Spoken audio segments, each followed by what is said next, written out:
Can Christians use birth control? Well, the Bible actually doesn't directly discuss modern birth control methods because they didn't exist at the time, but it does talk around the topic specifically about children, which are described as gifts from the Lord, a heritage from God, a blessing, even as arrows that we shoot into future battles. And in Genesis, God commands his people to be fruitful and multiply, literally make babies.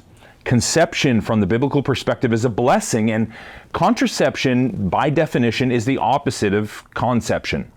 But the use of contraception is not inherently wrong, but if we were to use it, we should ask ourselves a few things. Like, one, why are we using it?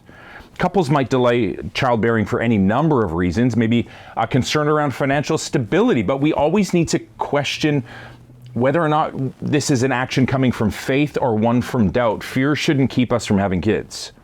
A Christian can use birth control, but if we were to, here's a couple guidelines. One, it should be for use within marriage because sex is designed for within a covenant marriage relationship. Secondly, it shouldn't be an abortifacient form of birth control, and I'll explain that one for a second.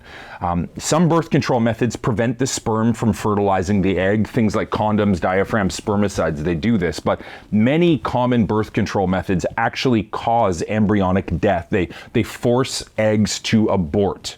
Oral contraceptives, IUDs, emergency contraceptives, Ella, Plan B, go do some research, you'll see these are abortifacient. Deadly to a newly forming baby and probably not too good for your body either. Now, some will argue over at what point an embryo becomes a baby, but Psalm 139 says God actually is the one knitting children together in the womb, and he knows them before they were even born. They're a blessing, they're a heritage from the Lord, and Christians, we're commanded to be fruitful. So we need to stop taking our cues from the culture on this. We need to go do some research, think biblically. And most of all, we need to seek to honor and obey God with our bodies. If you have a question you'd like to hear answered, shoot us a DM or leave a comment below. More resources are up online at praxischurch.ca.